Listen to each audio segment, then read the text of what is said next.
Hola chicos, bienvenidos a una nueva clase de Producción 2. El día de hoy vamos a concluir con el tema de batería de producción y vamos a ver la última parte que sería tanques. Esto, como ya sabrán, es un esquema de batería de producción donde podemos encontrar básicamente tres tipos de tanques en función de su funcionamiento, valga la redundancia. Como podemos ver, están recuadrados en estos pequeños cuadrados rojos. Tenemos tanques de control, tanques de almacenaje y el tanque cortador. ¿Sí? Estos serían los tanques de control, estos los tanques de almacenaje y este es el tanque cortador. Podemos hablar de que el tanque o cualquier tipo de tanque tiene dos tipos de funciones. Una función primaria, que es la que corresponde a todos los tipos de tanques, y es la de almacenar, porque justamente posee un gran volumen interno y tiene la función y la elevada capacidad de almacenar.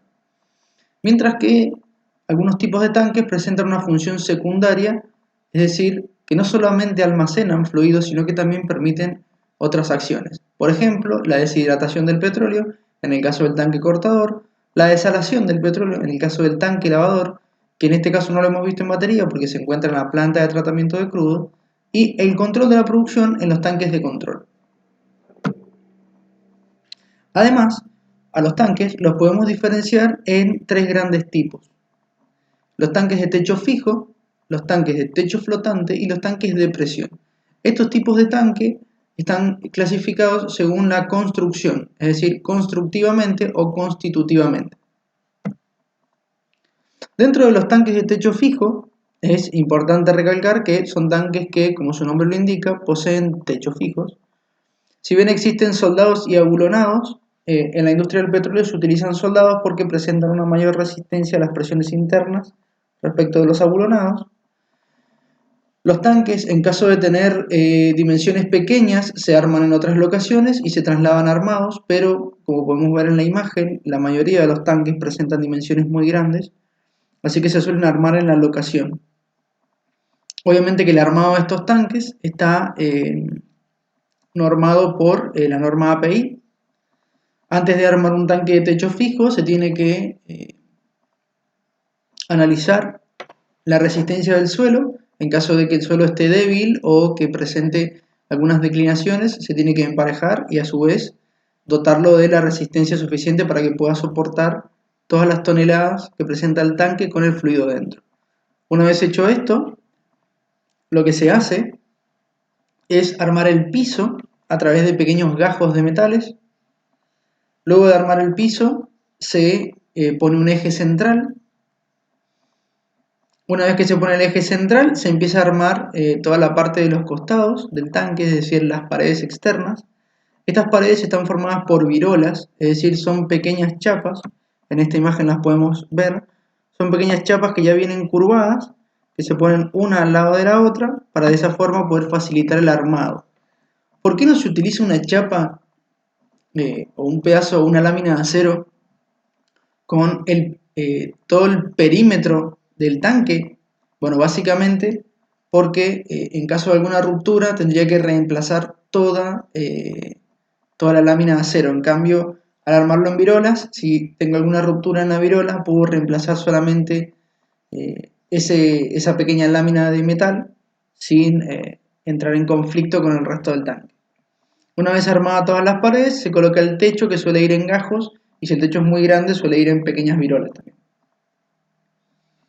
Es importante resaltar que, por lo general, antes de montar el piso del tanque, sobre el suelo se suele colocar una pequeña, digamos, capa de grava o lo que nosotros conocemos como ripio, un ripio grueso, para de esta forma poder favorecer el filtrado del petróleo en caso de algún derrame. Los tanques de techo fijo, además, constan de una serie de aberturas. En primer lugar, la boca de limpieza, que sirve para poder ingresar al tanque y limpiarlo, siempre y cuando esté vacío. La red contra incendios, que como su nombre lo indica, es la apertura por la cual ingresaría la espuma contra incendios. Una válvula de alivio de presión, que básicamente es como la válvula de alivio de presión de los separadores, y tiene la función de si tengo mucha presión de gas, abrirse y liberarlo a la atmósfera. Una boca de muestreo, que es la boca más grande dentro de lo que sería el techo de nuestro tanque. Esta boca de muestreo me permite a mí medir, en primer lugar, retirar muestras de petróleo y a su vez también ingresar el termómetro para poder medir la temperatura del fluido, y la boca de medición, que nos permite medir el nivel del fluido. Fíjense que la boca de medición se puede apreciar un pequeño tubo que desciende hasta el final del tanque. Esto es un tubo ranurado para que de esta forma, si tengo alguna agitación dentro del tanque, no me afecte la medición del nivel. Después tenemos los tanques de techo flotante. ¿Cuál es la dificultad, volviendo al techo fijo, que presentan los techos fijos? Y es que me permiten la acumulación de gases. ¿Sí? Todo el espacio vacío que yo tengo en el tanque, al liberar el petróleo gas, se me va a formar una capa de gas. El techo flotante evita la formación de gases, porque flota justo por encima de la capa de líquido, por ende no tengo zona de acumulación de gases. Dentro de los techos flotantes existen varios tipos. Primero se inventó el de bandeja, luego el de pontón y por último el de doble cubierta. ¿Qué dificultades presentan el tipo bandeja y tipo pontón? Que en el caso de alguna perforación del techo, el techo se terminaría hundiendo porque el fluido subiría por ese agujero que se ha originado, ¿bien? Y estaría liberando gases a la atmósfera, ¿sí? Cosa que no es conveniente. La idea de almacenarlo en un tanque es que esto no suceda. Para poder solucionar estos inconvenientes, se inventó el tipo doble cubierta, que básicamente es un tanque techo fijo con un techo flotante dentro. Entonces, de esta forma, en caso de que el techo flotante sufra algún accidente, ¿sí? Algún percance, digamos, alguna ruptura, no tengo inconveniente en la liberación de gases porque quedan encerrados, ¿sí? Estos tanques se utilizan cuando tenemos una elevada cantidad de gases y obviamente son más costosos que los tanques de techo fijo. Y por último tenemos los tanques de presión. Los tanques de presión son tanques que están diseñados para soportar determinada presión. Por ejemplo, tenemos los tanques de baja presión, que son como el techo fijo que mostramos al principio. Es decir, es un cilindro que tiene un techo abovedado, es esto que ven acá. Después tenemos los tanques de media presión, que soportan de 15 a 250 psi y son tanques tipo cilíndricos, son estos que podemos ver acá en la imagen. Mientras que después tenemos los tanques de alta presión, que son los esféricos. Estos pueden soportar más de 250 psi y se utilizan en los casos en donde yo tengo elevada presencia de gas. Básicamente, en el caso de refinería, por ejemplo, los utiliza para almacenar exclusivamente gases. Bien, hemos hablado de los tanques, pero solamente hemos hablado de los tanques de batería. Nosotros tenemos tanques en el yacimiento en muchos lugares, ¿sí? No solamente en batería, también en planta de tratamiento de crudo vamos a tener el tanque lavador y algunos tanques de almacenaje. En la planta de tratamiento de fluentes son tanques de almacenaje de agua, mientras que también existen tanques en algunas locaciones de pozos que producen muy poco. Cuando el pozo produce poco y está muy alejado de la batería, no es conveniente hacer un tendido de cañerías para poder tratar a futuro la producción. Lo más conveniente sería instalar un tanque en el cual el pozo produzca hacia ese tanque y luego cada tantos días va un camión a vaciar el tanque como si fuese un tanque regador, un camión regador a través de este dispositivo. Se llena el cisterna y ese camión lleva los fluidos hacia batería. Bien, dentro de los tanques más importantes que nosotros tenemos en batería, tenemos el tanque cortador. ¿Cuál es la función del tanque cortador? Básicamente la de separar el agua del petróleo.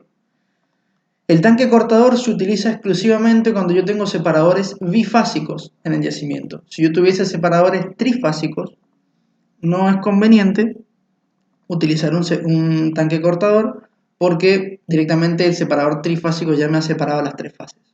Entonces, al tanque cortador, ¿qué ingresa? Ingresa petróleo con un alto contenido de agua, ¿sí? Y bajo contenido de gases. Antes de ingresar al tanque cortador existe lo que se conoce como fuster. Y esta es una de las características principales del tanque cortador. Si yo voy a batería y veo un tanque con un fuster, que es esto que nosotros tenemos acá al lado del tanque, ¿sí? Esta pequeña pilastra,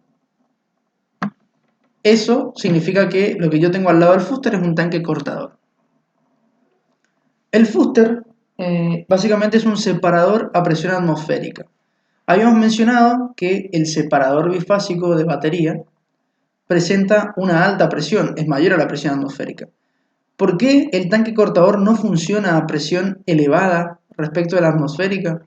Primero que nada porque no está diseñado, sus paredes no están diseñadas para poder soportar altas presiones.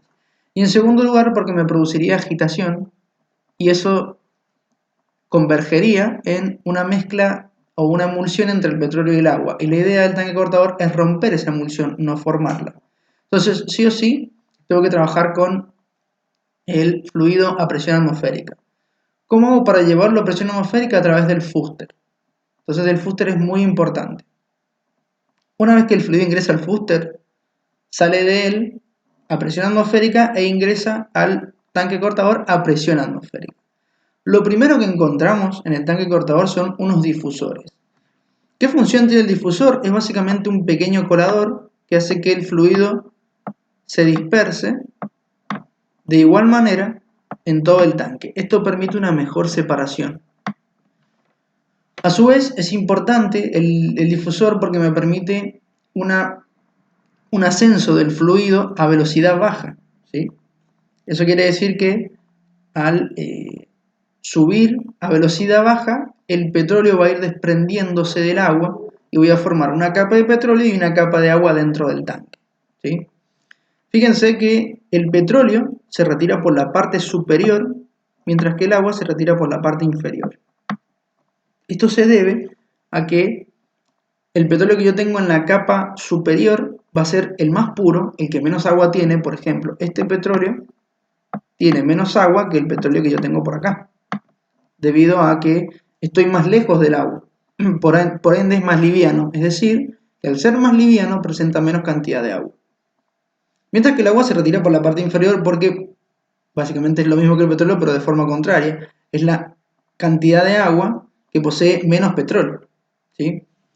Fíjense que a la salida del tanque cortador vamos a tener lo que se conoce como sistema de purga continua. Bien. El sistema de purga continua me permite a mí mantener el nivel de agua siempre constante. En un tanque cortador se estima que para poder lograr una buena velocidad, o sea, una baja velocidad y a su vez que no tarde tanto en salir el petróleo en estado casi puro, el nivel de agua es de 1/3 respecto del total del nivel, ¿sí? Si yo tengo, por ejemplo, 10 metros, o para hacer la cuenta redonda, si yo tengo 9 metros de nivel total entre petróleo y agua, el agua ocupa los primeros 3 metros y el petróleo ocupa los otros 6 metros, ¿sí? Obviamente que este sistema de purga tiene un pequeño tornillo sin fin para poder regular la salida del agua. Y fíjense que si bien es un separador de agua y de petróleo, siempre tengo gas, una pequeña cantidad. Así que el gas se extrae por la parte superior. Todos los tanques, tanto de almacenaje como tanque cortador, como tanque de lavador, poseen lo que se conoce como ánodos de sacrificio. Los ánodos de sacrificio son estos pequeños elementos que tenemos aquí que me permiten, en realidad me evitan la corrosión del tanque, ¿sí? Es decir, el ánodo de sacrificio es un elemento que se instala en el tanque para que el ánodo se oxide y de esa forma no se me oxide o no se me corroa el resto del tanque. ¿Bien? Una vez hablado del tanque cortador, vamos a hablar de la red contra incendios y de los muros de contención. Es decir, los sistemas de seguridad que están en batería, en planta de tratamiento de crudo, en todo lo que es planta de fluentes, ¿sí? Todas las plantas que nosotros tenemos en campo, tenemos los sistemas de seguridad. Primero que nada, la red contra incendios, esto que ven acá recuadrado en rojo, es un tanque de almacenaje de agua y unas bombas triplex, es decir, unas bombas de desplazamiento positivo con 3 pistones que nos permiten enviar agua en todas las direcciones, ¿sí?, de la batería para poder evitar cualquier tipo de incendio. Como les mencioné, La red contra incendios ocupa agua, es decir, un volumen de agua determinado para poder bombear hacia los distintos pozos. En la zona, a los distintos pozos, no, perdón, a los distintos tanques. En la zona de ingreso de la red contra incendio en los tanques, es allí donde tenemos un depósito con un pequeño polvo que al mezclarse con el agua forma la espuma que nosotros vamos a utilizar para apagar los incendios. Esta espuma tiene la característica de que absorbe el oxígeno y básicamente ahoga al incendio. Después de esto tenemos la protección ambiental contra derrames, que son los llamados muros de contención. Estos muros se colocan alrededor de un tanque o varios tanques, eso depende del diseñador de la planta, pero lo importante es que pueden ser o de hormigón o de tierra removida. Los más seguros son los de hormigón, por supuesto. Y en el caso de encerrar a un tanque, la ley establece que tiene que ser el mismo volumen que el tanque más la mitad de ese volumen, ¿sí? Es decir, 1,5 veces el volumen. Mientras que si encierro muchos tanques, el volumen tiene que ser igual al volumen del tanque, más grande que encerrado, más la mitad de la suma de los volúmenes del resto de los tanques, ¿sí?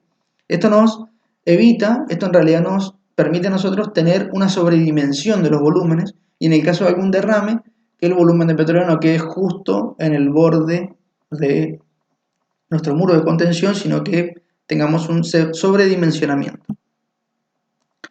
Como conclusiones, para hablar de batería, ¿sí? Debemos recordar que la batería exclusivamente sirve para separar un gran porcentaje de agua y gases del petróleo, pero solamente eso, no nos permite desalar, solamente separar las fases. Nos permite realizar un control de la producción a través de sus separadores de control y tanques de control, y debe tenerse en cuenta que después de salir del tanque cortador, el fluido va hacia los tanques de almacenaje. Tenemos dos tanques de almacenaje, uno que se diseña para funcionar como tanque de cortador por las dudas, mientras que el otro es solamente un tanque de almacenaje. Y allí se deja reposar un pequeño tiempo el petróleo y se lo extrae con 4 o 5% de agua como máximo. Si yo tengo un mayor porcentaje de agua, estoy en un problema, quiere decir que mis separadores o mi tanque de control, o ambos, están funcionando de manera incorrecta. Bueno chicos, eso ha sido todo, espero que les sirva. Recuerden que en caso de tener alguna duda pueden consultarme sin ningún problema. Saludos.